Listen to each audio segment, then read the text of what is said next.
जरा सोचो, एक ऐसा समय जब दुनिया भर से हजारों विद्वान ज्ञान की तलाश में एक ही विश्वविद्यालय में आते थे। यह थी नालंदा यूनिवर्सिटी, प्राचीन भारत का एक प्रसिद्ध शिक्षा केंद्र। सदियों तक इसके पवित्र हॉल में ज्ञान, वाद विवाद और बौद्धिक आदान प्रदान फलता फूलता रहा। आखिर नालंदा को इतना खास क्या बनाता था? चलिए इसके आकर्षक इतिहास में डुबकी लगाते हैं। नालंदा यूनिवर्सिटी भारत में शिक्षा के समृद्ध इतिहास का प्रमाण है। इसने लगभग 800 वर्षों तक ज्ञान के प्रसार में महत्वपूर्ण भूमिका निभाई। विश्वविद्यालय की भव्यता और प्रभाव ने दूर दूर से छात्रों और विद्वानों को आकर्षित किया और इसे सीखने के वैश्विक केंद्र के रूप में आकार दिया। 5वीं शताब्दी ईस्वी में स्थापित नालंदा यूनिवर्सिटी प्राचीन मगध साम्राज्य, जो आज का बिहार भारत है, में स्थित एक शानदार संस्थान था। गुप्त सम्राट कुमारगुप्त प्रथम के शासनकाल के दौरान इस शिक्षा केंद्र की स्थापना हुई थी। शक्तिशाली सम्राट हर्षवर्धन सहित विभिन्न शासकों के संरक्षण में विश्वविद्यालय फला फूला।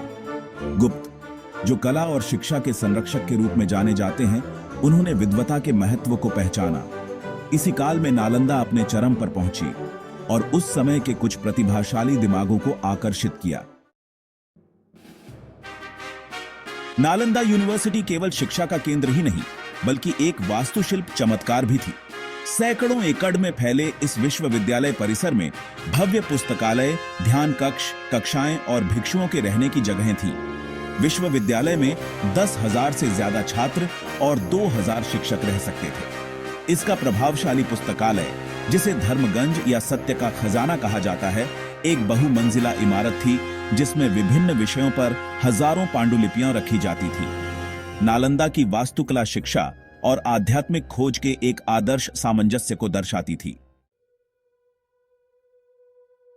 भाग 4, विद्वान और उनके अध्ययन के क्षेत्र। नालंदा यूनिवर्सिटी विभिन्न विषयों में ज्ञान का प्रकाश स्तंभ थी। यहां बौद्ध धर्म ग्रंथों और दर्शन से लेकर व्याकरण, खगोल विज्ञान, चिकित्सा और गणित तक कई विषयों की शिक्षा दी जाती थी। नागार्जुन, आर्यदेव, धर्मकीर्ति और शीलभद्र जैसे प्रख्यात विद्वानों ने अपनी बुद्धिमत्ता से विश्वविद्यालय को गौरवान्वित किया। उत्कृष्टता के लिए इसकी प्रतिष्ठा से आकर्षित होकर तिब्बत, चीन, कोरिया और एशिया के अन्य हिस्सों के छात्र और विद्वान नालंदा आते थे। विश्वविद्यालय ने एक जीवंत बौद्धिक माहौल को बढ़ावा दिया, जहां वाद विवाद और चर्चा सीखने का एक अभिन्न अंग थे। भाग 5, एक महान संस्थान का पतन। दुख की बात है कि 12वीं शताब्दी में नालंदा यूनिवर्सिटी का वैभव एक दुखद अंत से मिला। 1193 ईस्वी में एक तुर्क सैन्य सेनापति बख्तियार खिलजी की आक्रमणकारी सेनाओं ने विश्वविद्यालय को तहस नहस कर दिया और नष्ट कर दिया। विनाश के इस कृत्य ने प्राचीन भारत में अद्वितीय विद्वता के एक युग के अंत का प्रतीक था। नालंदा यूनिवर्सिटी का विनाश भारतीय उपमहाद्वीप के बौद्धिक और सांस्कृतिक जीवन के लिए एक विनाशकारी घटना थी। कभी सीखने का जीवंत केंद्र खंडहर में तब्दील हो गया था और इसका विशाल पुस्तकालय, ज्ञान का खजाना, हमेशा के लिए खो गया था। भाग 6, नालंदा की विरासत, एक कालातीत प्रेरणा।